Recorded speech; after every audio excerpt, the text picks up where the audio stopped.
Like for me, whenever the team is complaining, even if things are tough and hard, if they're still making noise about it, I'm not too worried. I know that my team is in it together. But it's when they Mhm. go quiet, it's when they lose hope. Um, those to me are the early warning signs.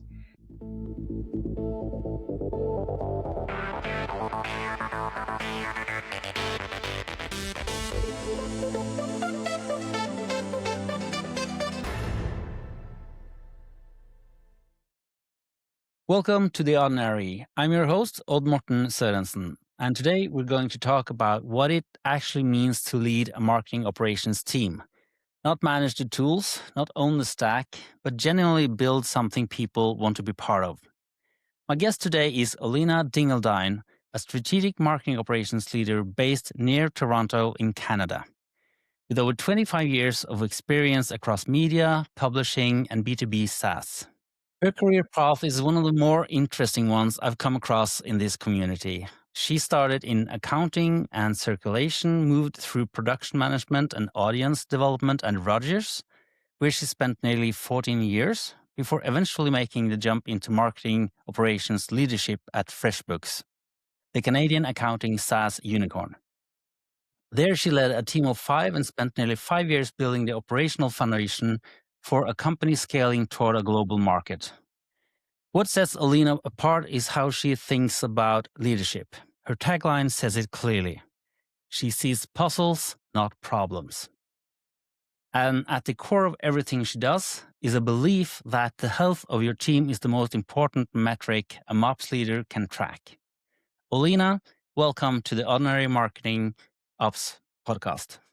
Hello, hello. Hi, thanks for having me. What a great intro. You're welcome. It's a pleasure to have you on the podcast. And you're outside, and I'm not able to go outside today because it's like 7 degrees Celsius and raining, and there was forecasted really heavy wind gusts. So that's not a good combo when you're running around with a smartphone with touchscreen and and a mic that doesn't often handle the wind very well. So yeah.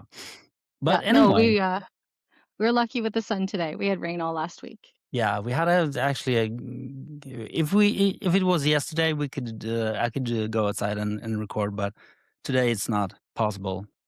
That's the spring weather in Trondheim. But anyway, it's nice to do this this way.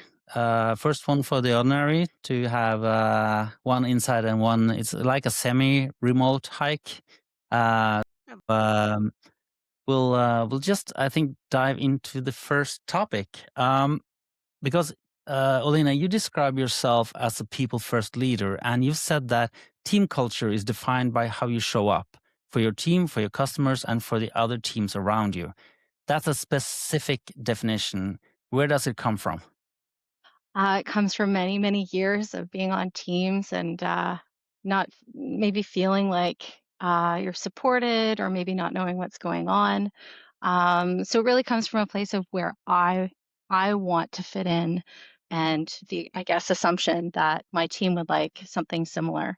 So how you show up, it's not pizza parties, it's not the tools you're in. It's really how you support each other, how transparent you are, um, uh, the relationships that you build, and that all flows through to how you show up for your customers. Yeah. You mentioned things like protecting learning time, not Oh, gatekeeping information, being open to correction. This sounds simple, but they're not. What's the hardest one to actually live up to? ooh, that is a great question. The hardest one to live up to. Um, it's the transparency part. Transparency on the surface is very easy. I mean, we're all adults. We're all working together as adults. To me, it's really important that we show up for each other that way and we trust each other. But sometimes there's confidential information you can't share. So it's finding a way to be transparent and honest while also protecting the integrity of privacy or confidentiality. That's the hardest one to navigate. Um, but uh, but building those relationships and uh, supporting each other, making mistakes in front of each other. I've always found that part to be easy. Um, I always joke that I bring my technical experts with me, and that I'm just there to cheerlead and smooth the way. And I try to always practice explaining what I think I know about the technical integrations or feasibility, and then turning right away to my expert and bringing them along and saying, okay, did I get it right? Please fix it. So it builds that culture right off the hop with the person that we're talking to, the stakeholder, the leader, but also to let my team know that they can correct me in front of other people, and it's not something scary and it's not something bad. It's better to have everybody on the right page up front than to find out that there are mistakes that were swept under the bridge or under the rug, I should say. Yeah, I can imagine it's difficult enough in an organization, in ordinary work days, like when it's a kind of status quo. But you led your team at FreshBooks through significant organizational changes and system transitions. How do you protect a people first culture when the org around you is moving fast and things are uncertain? With a lot of time and a lot of effort. I think from the moment you meet your team, you have to start laying that foundation, getting to know them, understanding what they're scared about, understanding what they're passionate about, and starting to build that relationship with other teams, your cross-functional peers. Um, and if you get those foundations early, everything else is so much easier. Um, we went through really, really big transitions at FreshBooks. I mean, most SaaS companies have over the last 5 years, big layoffs in waves, and then sort of the hangover of the waves. And if if your team knows that you're going to tell them as much as you can, and you're going to help them figure out what it could mean in the context of their day to day, and their workload and their career path, and really just the frustrations that they're gonna, be honest about the tough times that are coming ahead. You feel like you're in the boat together. Um, it's really important not to infantilize your team. They're smart. They know that tough things are coming. They know how to be resilient. They know how to roll up their sleeves and dig in, but they want to know that you're in it with them. Sometimes it doesn't go as how you want it to go. Sometimes it goes wrong, and what does it look like when it goes wrong? When a team loses that culture that you're trying to build, and what are the early warning signs that you're on that path? Yeah. Uh, I I see them as burnout early warning signs. Um, eh, where you see your team lose their passion. Um, like for me, whenever the team is complaining, even if things are tough and hard, if they're still making noise about it, I'm not too worried. I know that my team is in it together. But it's when they go quiet, it's when they lose hope. Um, those to me are the early warning signs. And I've been fortunate. I haven't gone all the way through to that burnout. Um, but I've seen the edges of it. And I worked really hard with my team to get through it. One of the ways we really protected it, um, it was with that learning time. So you can't always promote people. Companies don't always have money. Maybe there's HR bans or constraints in the org chart that are really handcuffing you. But you can invest in your people. So what we did, we set aside 10% of our sprints. So my team worked in 2 week sprints, and we knew how many points on average we could accomplish per sprint to deliver our work. But we protected 10% of our annual capacity for learning time. And it could be anything you wanted. So Friday morning from 9 to 11, we called it nap time. Uh, and honestly, if my team That's wanted a to take great a nap, yeah, that- that's a great one. Yeah. right? And if they wanted a nap, sure, that's feeding your brain too. Um, but it could be learning anything. And I think so often we get so focused on learning as courses, learning is formal, but for me, learning could be 2 hours in Reddit or 2 hours poking around LinkedIn or 2 hours crocheting. I think when it comes to marketing operations, our inspiration and the way we see puzzles and interconnectedness, our inspiration and our solving comes from strange places. So to me, the learning time was just feed your soul, feed your brain, and that meant I was investing in my people, and I knew that they could trust me and that they felt valued, and that would get us through, hopefully get us through any potential burnout of those dangerous times. Yeah. I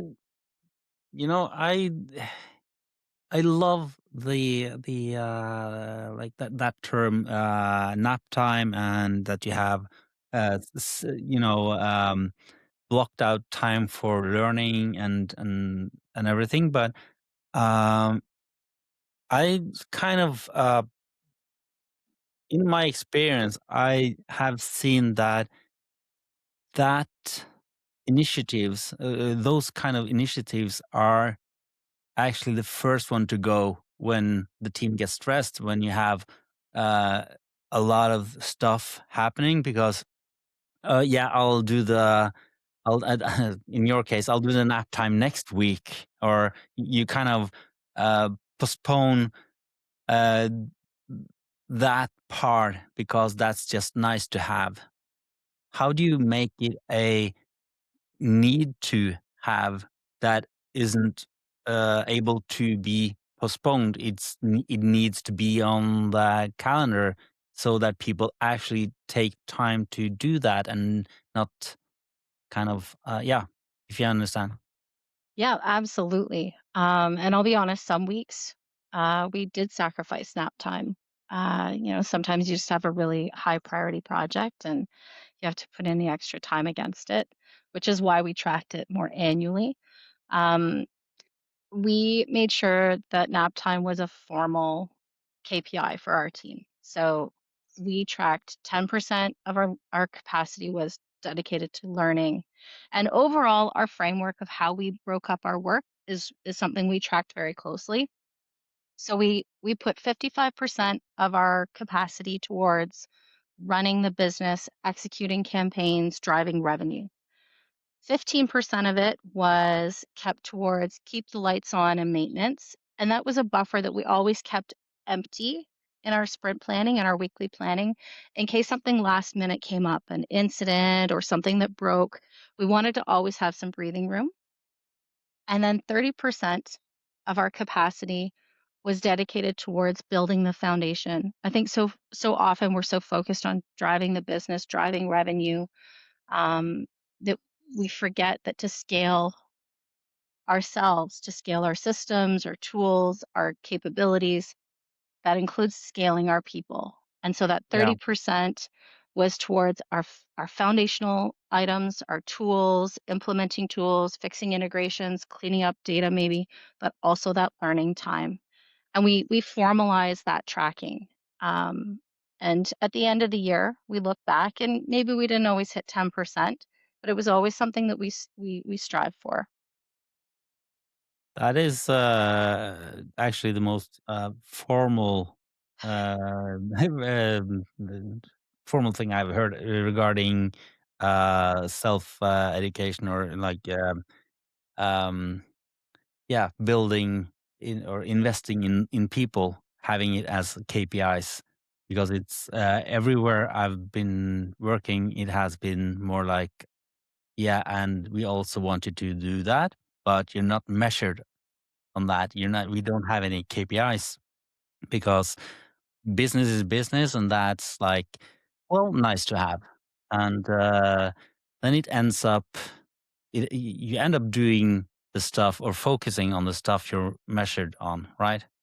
Uh, yeah. So if you don't have any KPIs on how many hours this month have you spent on educating yourself, or if you don't do that, I think it's very easy to lose track of doing it, and just it kind of, yeah, it's like, uh, is it water into the sand or the other way? Yeah, right, right. Yeah, And it's kind of, it it's kind, yeah. it also had the benefit. So we use Jira, and we put stories in Jira against different campaigns and projects, but we also had learning stories. So our project manager, when we, started to plan our next sprint, she would make sure that a learning story would go in. And maybe if we were really busy, the learning story would just sit in that person's backlog, and then they could pull it in if they felt that they had time.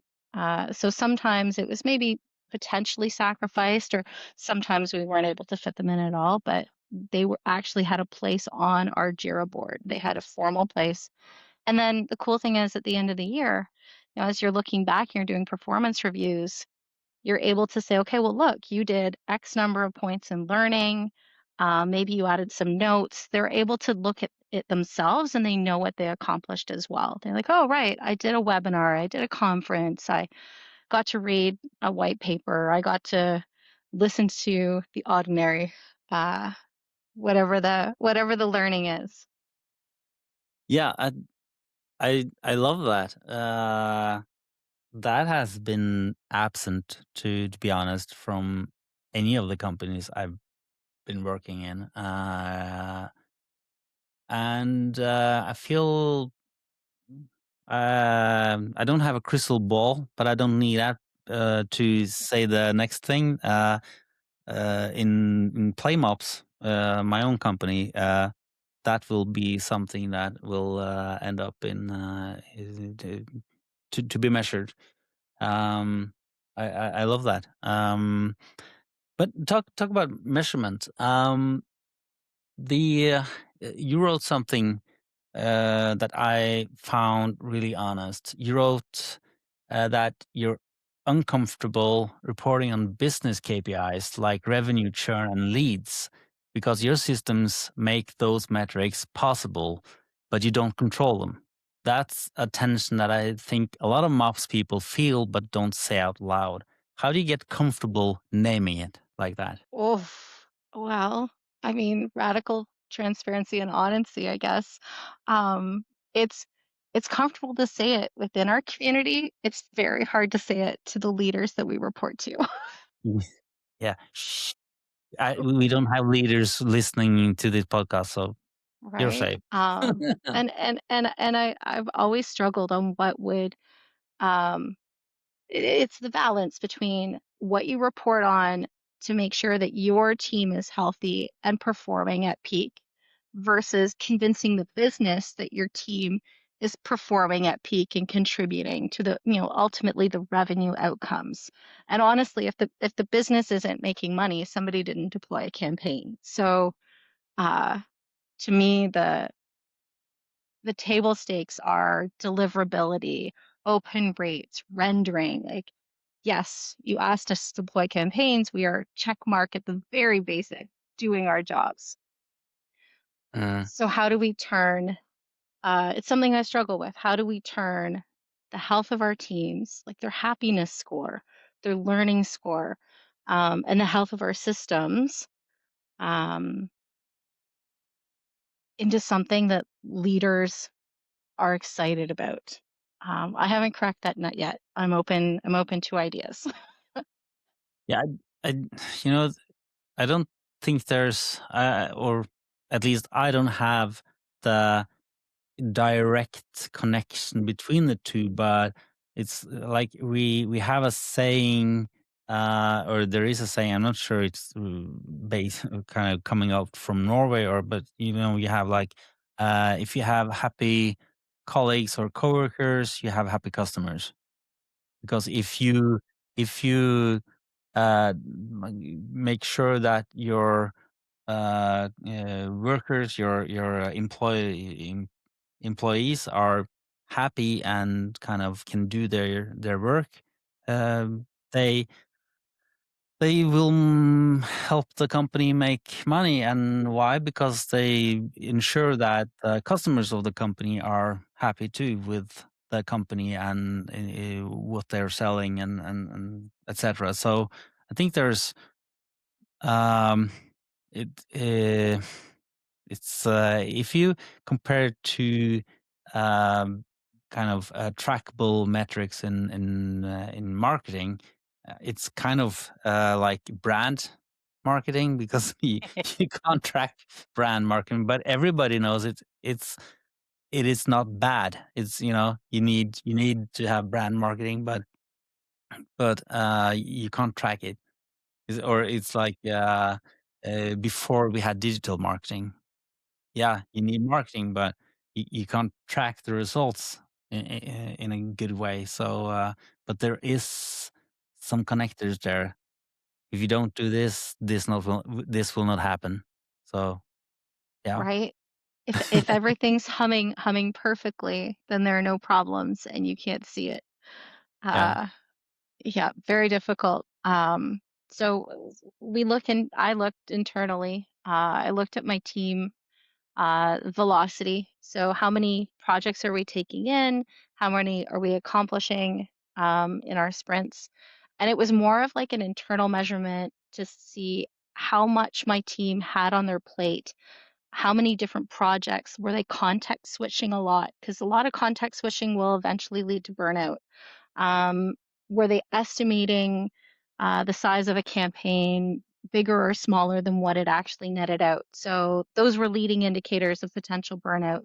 If they're always putting in more time against campaigns, then we either have a skills gap, a knowledge gap, maybe maybe a planning and strategy gap. You know, a campaign comes to you and it looks like it's all neat and tidy and briefed in completely, and then you look under the hood and you realize, oh, they're asking for something that we've never done before. We don't have the right data to support, and now you're spinning your wheels trying to band-aid solution or retrofit your tools to support their strategy, and you're burning time. And you can do that sometimes, but if that becomes every campaign, your team's just going to get frustrated. So we were always it wasn't a metric that would maybe be interesting or relevant to people outside of our team, but we kept looking inside and comparing, like, how are we doing against last week, how are we comparing against what we were expecting, looking for those those hints. yeah. Um, so I picked up something else that you have said also. you you said that measuring campaign delivery count can be misleading. Measuring speed can be a trap, and measuring database size can be misleading. If all those things are kind of traps, what do you actually measure? Exactly. What do you actually measure? Um, we I I like to measure velocity of sort of what your estimated output was gonna be and then what your actual output was gonna be. So how is your team planning its work? Is it planning in a measured, manageable way, or is it just chaos? You're reacting, reacting, reacting, and you don't really have a good sense of how many projects are on your plate or when they'll be delivered. So, velocity, capacity. So, how full is your plate every week? Um, I I assume that we all have teams that are high accountability and not lazing about.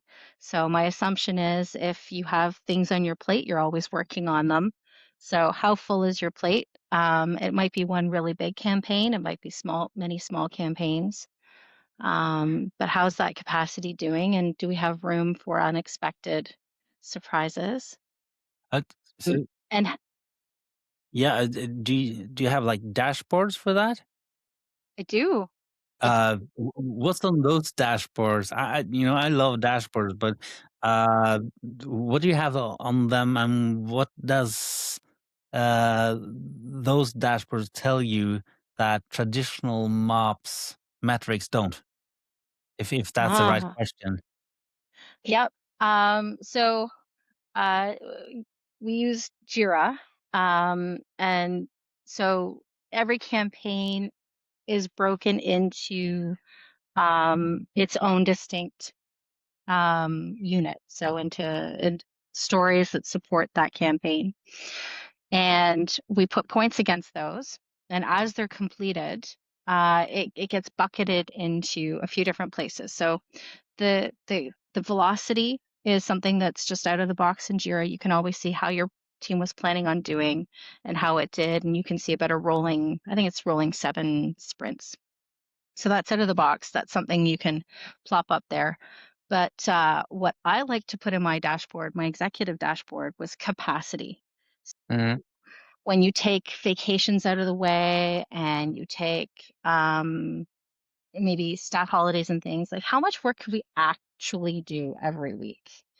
And mhm, then uh, and then how does that work break down against what the company's priorities are? So you might have your acquisition team, your life cycle team, your late life cycle team, your product team. You have all these different teams. I think I counted once. There were 13 teams that were asking my team to execute on campaigns. Where is our work effort going? And how does that match with priorities? mhm. So if you're launching a new line of business or a new product or a new campaign, you would expect that team to be taking up a lot of your time. But quite often it's not very visible to these silos. These cross-functional leaders don't necessarily orchestrate how many different things they're asking their centralized operations people to execute. So you might have a line of business who's over indexing, who's using way more of your capacity than maybe they should. Uh, so capacity breakdown, not just how much we can do and when we're doing it, but who's using our time and how does that align with priorities? Nice. So I'm thinking, there's a lot of people who'd like to kind of dive into these these uh, this other way of looking at performance and everything like you described. But I think some may have a small concern about that. Like if you're measuring team health instead, like happiness, trust, passion, staff churn, personal growth, etc. How would one report on those things to leadership without kind of maybe sounding like they're avoiding accountability? Uh, I am guessing that you have kind of cracked that code. So what do you do? Yeah, so the executive dashboard is a mixture of hard stats like that capacity allocation and usage, and then tenure, s- staff tenure. Now, MOPs is probably always a small team, so it's not like a 70-person marketing team. You've got people coming in and out fairly regularly. So my staff churn was no churn. I had very loyal, dedicated, engaged team of 6. Sorry, 6 includes me, so of 5, and we had no churn. Um, but if you saw churn, that would be a red flag. Like operations team, you have um, a lot of institutional knowledge, and it's a lot of time to ramp somebody up, onboard them, and trust them with hitting deploy on and communication, whether it's email or in app or SMS or whatever it might be. So uh, churn is a number that probably doesn't change much on somebody's dashboard. It didn't change on mine, but it was on there. Mm, What else did we put on? We then spoke to the pipeline. So your team's being asked to execute on 10 things this week. 2 of them are blocked, and why? So that visibility to the pipeline. So to show that there's planning, there's projects and campaigns coming in. There's then what you have control on executing, and when you can't execute, the why of it. So we also had a lot of the pipeline visible on that dashboard. nice. Uh, I think those watching and wanting to dive into that, trying to set up a different way of measuring things have, uh, I think, pretty much what they need. But we can get back to how to get in touch with you if they have follow-up questions regarding that. I would like to talk about tech stacks a bit for the last part of the recording. Nice. Said something amazing. Like you started mapping your tech stack and thought there were about 7 main tools, but by the time you had interviewed all the relevant teams, it was over 200. Like, what happened in between there? Yes. So when I started at FreshBooks, I kept asking for the schema. Who has the schema? What's connected to what? Where is data Yeah, flowing? Where is data going? yeah. And after Oh, over over 6 months, probably closer to a year. I finally just broke down and drew it myself, and I was like, "What? It can't be that hard. There's probably just 7 main ones in the marketing/sales stack." And I started to draw them out, and I called it the basic. I called it the basic diagram. And then over that year, I had been meeting with different cross-functional leaders and peers and learning about their systems and how the data gets from their system to our system, and then how our data flows downstream. And I started to, add, okay, well, I do know a little bit about the support stack, and okay, well, I do know a bit more about the sales stack, and I do know about the product stack. And well, when you think about the website, there's all these things connected to it, and then we got to the end of it, and I called it the not so basic diagram. Uh, but it had over 200 um, tools, services, integration support tools. It's amazing when you really zoom out, and it is almost impossible to keep up to date. Yeah, like this mapping exercise, uh, if I remember it correctly, it led you to something you called a GTM input form. Oh, yes. Our of one of my most favorite meetings of the week. Ah, Um, cool. so so uh GTM inputs, go to market inputs, um, is a forum where we bring together marketing, sales, support, product, analytics. Basically, anybody at the company was welcome to join. It had a public Slack channel with an open meeting invite. It was also on people's calendars. We had an agenda of key attendees, Hmm. and the idea was every you sign up for the agenda and you come through, and we would have two presentations max per week, and you could find additional time if needed. But it was an opportunity to bring visibility of upcoming campaigns to everybody. um, so the analytics team wouldn't be brought in at the last minute, or support wouldn't be getting calls that they didn't know about a campaign launching or an initiative. So it's an opportunity to bring visibility to everybody, but then also an opportunity to really dig into any of those gotchas Mm. on a technical side or integration side or legal side, compliance side. Um, and analytics would be able to add their input early on into any of the experiment designs or assumptions during the testing, or to outline what they really want tracked and flagged to be able to set up their analytics dashboards down the line. Support would be able to flag, hey, we've done this before. It created a lot of support calls for us. Please do it differently this time. So it's this amazing forum. I think at first, maybe marketers felt it was a bit of a dragon's den.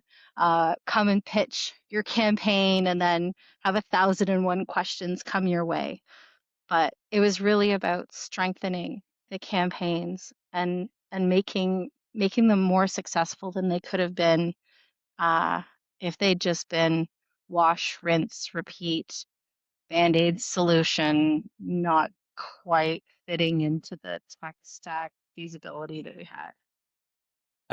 How did that forum actually change the way your team operated, would you say? Um, I think for MOPs, it it brought a lot of the context up front. And you need that buy-in. You know, if you want people to do their best work, getting that early buy-in and getting them excited about the success of a campaign is really important. And then for FreshBooks as a whole, it took a little while to like catch on, but I heard often from support folks, we really like this meeting. Thank you so much. You know, from sales, oh, we get so much more visibility from product um, as well. So it was a great unifier. I think it also put a lot of um, faces and voices to the project. So you got to soft meet people in this um, uh, gallery of faces on video. And then I think I don't know that anybody would say this, but you know, public speaking, it was a chance every week for you to get up and present your idea and Mm, get a friendly stress test. yeah, that's cool. Uh, we should have more of that in companies, um, because people grow uh, personally by doing that. I have one last thing regarding tool evaluation. When you evaluate a new tool today, what are the questions that you ask that most people forget to ask?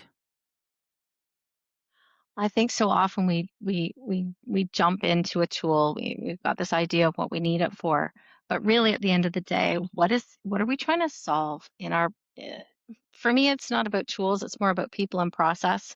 I think so much can be solved with people and process, whether it's upskilling or just changing the ways of working.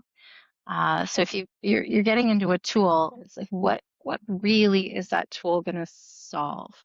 And I think we see that with AI a lot right now as well. Like AI can do so much, it could do so much, but should it do the thing that you're trying to shoehorn it into?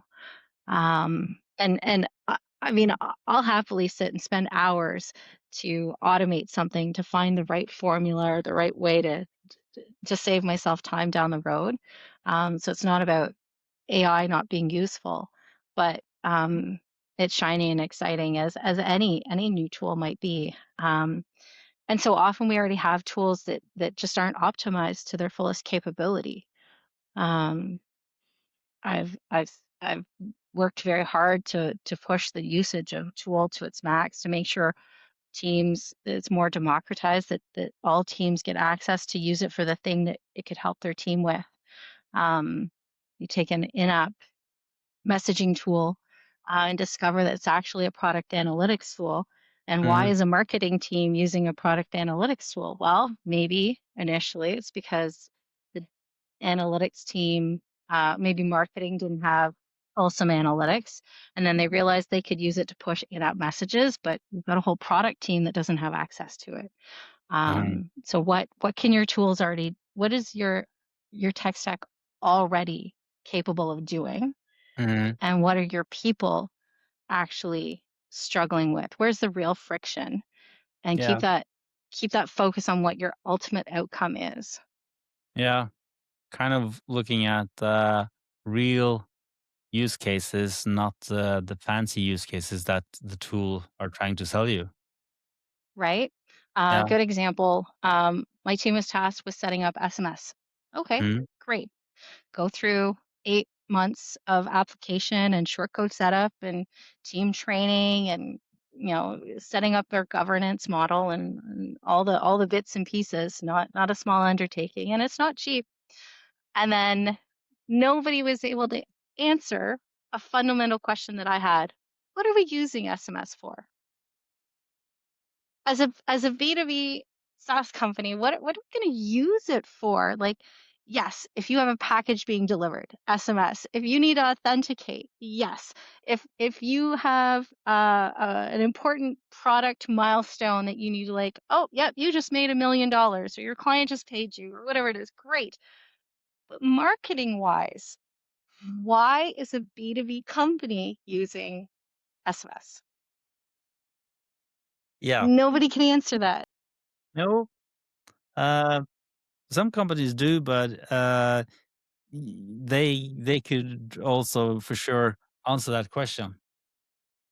Right? Like you have to be able to answer that question, right? And so I had the vendor who we had the short codes through pushing me to use more super messages to send more SMS, and I was like, "Great, do you have a reason why we should send SMS?" Nobody could tell me why.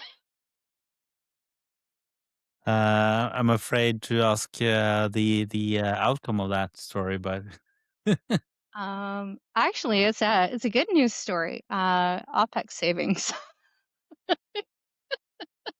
Some cost, right? But great learnings. I upskilled my team. Uh, Mhm. we learned all about short codes, so it's not wasted. You always, there's always a silver lining somewhere.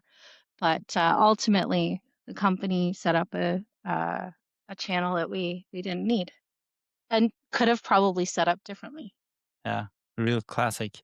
Um, Olena, before we wrap up, for someone who's trying to build a people first culture in their MOPs team right now, but doesn't know where to start, what's the one concrete thing they can do this week?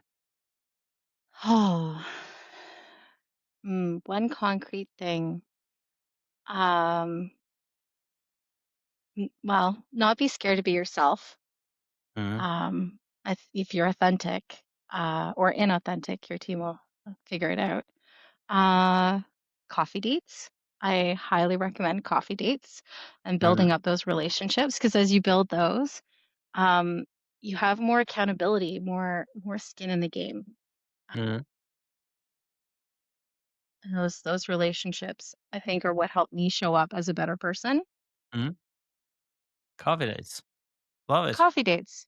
Yeah. Very, very, very simple.